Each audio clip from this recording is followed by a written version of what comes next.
大家好，我是小諾。今天用韭菜分享一個新吃法，把韭菜放在滾燙的開水中，出鍋瞬間變美食。相信很多朋友沒有見過，也沒有吃過。下面跟着視頻一起看看我是怎麼做的吧。首先，我們準備1塊錢的韭菜，摘乾淨之後放入盆中，加入1勺食鹽，再加入清水，把韭菜清洗乾淨，洗去表面的灰塵雜質和髒東西。洗淨後控水撈出，再用清水多清洗2遍，清洗乾淨後控水撈出，放在漏籃裡沥水備用。接下來鍋中燒水，水開後放入韭菜焯燙30秒。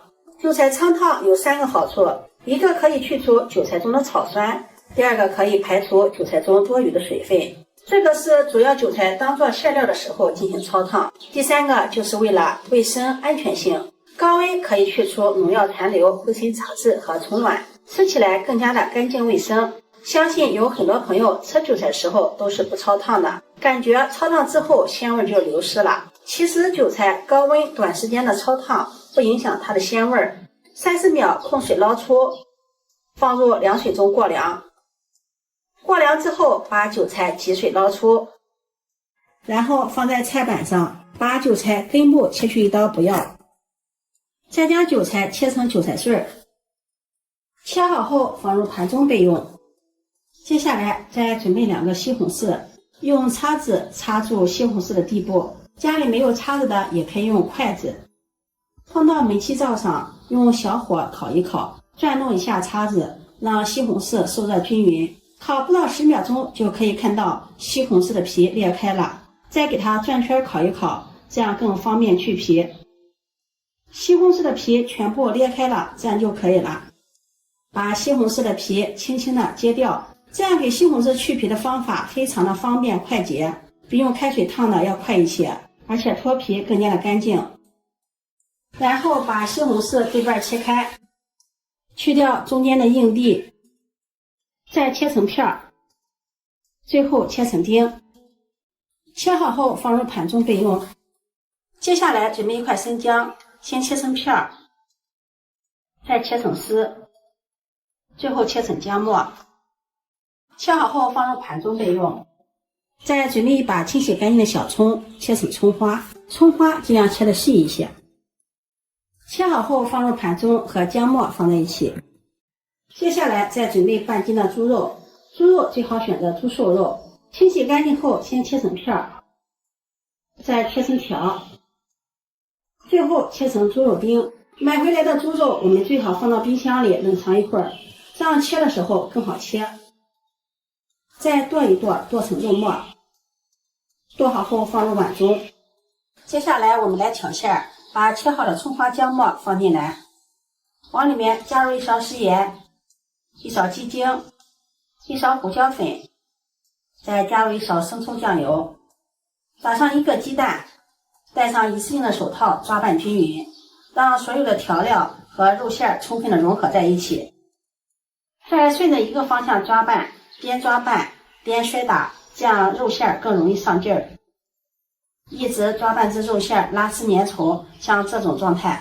再將切好的韭菜碎放進來，往裡面加入2勺玉米澱粉，然後順着一個方向繼續抓拌均勻，讓澱粉、韭菜和肉餡充分的混合在一起，一直抓拌成這種粘稠的狀態，用虎口擠出，能夠成丸子的形狀就可以。接下来再準備一個盤子，往盘子裡面放入2勺土豆澱粉，抓起1把調好的韭菜肉餡，用虎口擠出丸子的形狀，用勺子挖下來，然後放到澱粉中。這個丸子的表面非常的黏，再用勺子舀上1勺澱粉撒在丸子上，輕輕的滾動，讓丸子均勻的裹上一層澱粉。澱粉也不用裹得太厚了，上面多余的澱粉再給它拍一拍，彈下去，像视頻中這樣就可以了。放在盤中備用。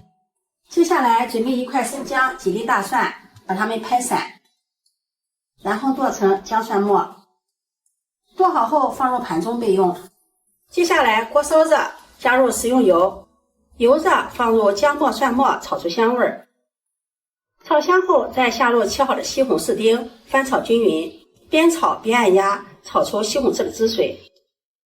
炒出汁水後，加入1碗清水，大火燒開。記住，燒開後轉小火，再將擠好的丸子下入鍋中。丸子下鍋時不能用大火，大火容易把丸子冲散。定型後，用铲子輕輕地推動，防止丸子粘連。再往裡面加入1勺食鹽，1勺胡椒粉調味，用鏟子攪拌均勻。蓋上蓋子，中火煮5分鐘，把丸子煮熟煮透。5分鐘後打開蓋子，哇，真的是太香了！丸子已經完全飘起来了，這個時候丸子就煮熟了。往裡面淋上小磨香油增香，用鏟子輕輕地推動均勻，我們的丸子湯就煮好了。關火盛入大碗中，再撒上香菜點綴，這樣好看又好吃。這樣美味的韭菜肉丸湯就做好了，湯鮮味美，韭菜和肉搭配在一起，鮮而不膩。一口一個丸子，有韭菜的香味兒，還有肉的香味兒，就連裡面的湯汁拌飯也是超級的鮮香下飯。這樣做的韭菜丸子湯，老少皆宜，營養美味，就連家裡挑食的孩子一次也能吃上5、6個丸子，小半碗的湯汁兒。没牙的老人也愛吃，鮮香味又美呀。今天的視頻就分享到這裡了，如果你喜歡就收藏起來試試吧。喜歡我的視頻記得點讚、關注、轉發，點我頭像可以看到更多美食視頻。我每天都會發布不一樣的視頻，我們下期視頻再見。